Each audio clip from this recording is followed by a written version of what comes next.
Agile is usually presented as a new methodology that companies can use to be more effective, more efficient, and to respond to change.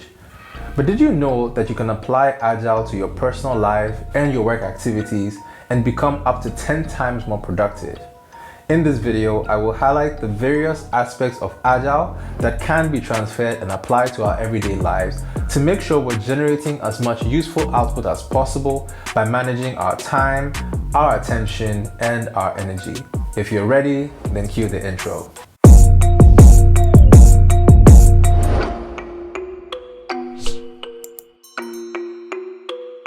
Hello friends, my name is Jeremy, and on this channel I speak about Agile transformation, digital strategy, and personal development. Welcome back. A lot of us wish that we could be more productive.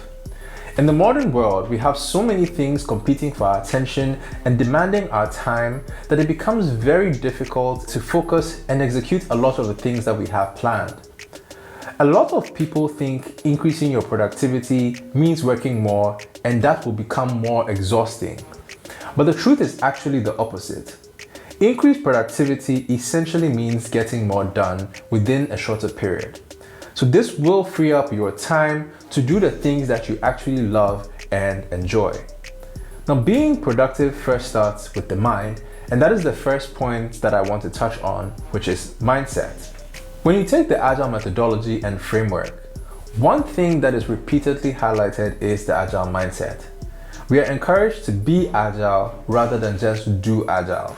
Now, doing Agile is simply performing the prescribed activities, the ceremonies, without truly understanding the principles behind them, whereas being Agile means having the mindset and understanding which enables you to apply them under all sorts of changing circumstances and situations. It's the same with productivity. A lot of us mistake being busy or the appearance of busyness for productivity. Having a lot to do and looking occupied all the time does not necessarily mean that you're being productive. If you look up the definition of productivity for companies, it will probably say something like your output per unit resource. But for individuals, it would be your output per unit time. That means getting more useful work done over the course of a shorter period. Now, I remember when I was working in corporate, I had a colleague who always seemed extremely busy with his head down, typing away behind his computer every single day. He would always arrive early and he would leave late because of work. However, after I joined the team and I was assigned pretty much the same work that he was doing, I didn't have to work extra hours to get things finished, and I always had time to spare. But this would often make me look idle, and my boss would keep asking if I didn't have anything to do. It was only after I spent a full day sitting with this colleague for the entire working period that I realized that he typed extremely slowly and he could barely touch type at all. I don't think he ever made the correlation that increasing his typing speed would save him so much time and make him more productive. So this then becomes a classic case of the appearance of productivity rather than actually being productive. The next is to capture. It's important to capture our thoughts. David Allen, in his book Getting Things Done, explains that our brains are designed for and great at generating ideas and thinking, but it's not really good at storing or remembering things. These days, our attention is being attacked by so many distractions at once, and it can be difficult to keep track of our daily agendas. You could be in the middle of responding to a message, then you get a call that your friend is getting married and wants you to be part of the wedding crew. Then your boss messages you with a question about the work that you submitted, and as you begin to respond to that query, you get a DM from that sensitive friend who gets upset when you read but don't respond to their messages. Now, can you even remember what you started off doing? We spend our days juggling numerous tasks at once, and in order to survive, we tend to try to cram everything we need to remember in our minds. And what this does is it reduces the brain's amazing ability to think. And when we spend time trying to recollect all the loose ends, we are unable to focus and concentrate. In the same way Agile has user stories and project backlogs, we personally need a way to write down or digitally capture anything that we read, we watch, we listen to that resonates with us at the time that we might want to remember or reference later in the future.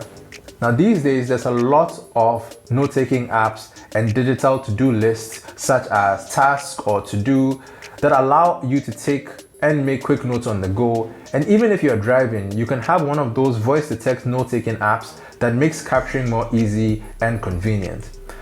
Once you free up your brain from the constant recollection, it allows you the freedom to focus and concentrate, which ultimately makes you more productive. Next is to prioritize. It's important that we are able to visualize and prioritize our tasks. In Agile, and more specifically under Kanban, work is visually displayed on information radiators like Kanban boards that allow progress to be tracked. In the same way, it's very important to have a system of prioritizing and displaying our tasks and our goals so we can actively track them. Ideally, we want to tackle our highest priority items first because they give us the most value. But we all know that in reality, a lot of those tasks that we prioritize are the ones that are most difficult to get started because they usually require the most effort. So in such a situation, I like to apply a concept from David Allen that he calls the 2-minute rule. Now this concept is quite simple. It states that if a task will take you 2 minutes or less to complete, then you need to do it immediately. So for example, responding to an email to say duly noted or acknowledged or thank you. If your plant in the office needs watering, it's definitely going to take you less than 2 minutes, and so you should do them immediately you think of them.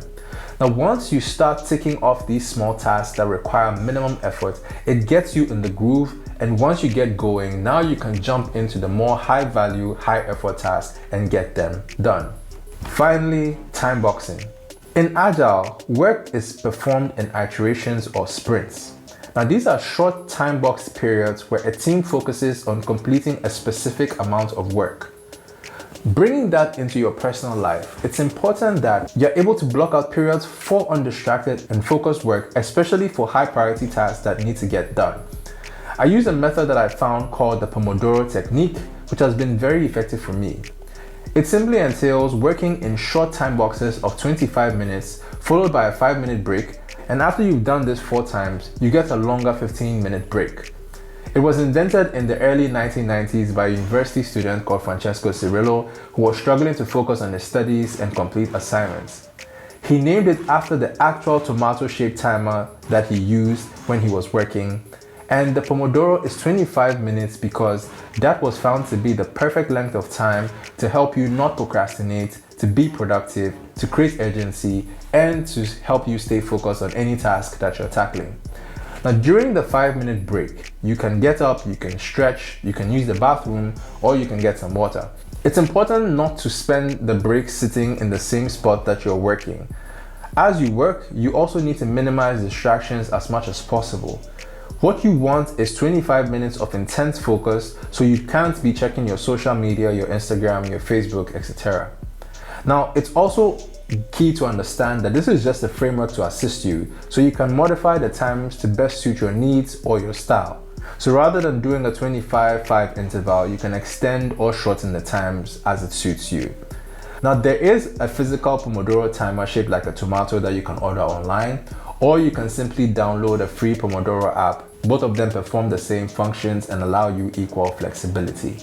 So friends, those have been 5 Agile productivity hacks that you can include in your routine to help you be more focused and productive. If you found any of these useful, then hit the like button and leave a comment below.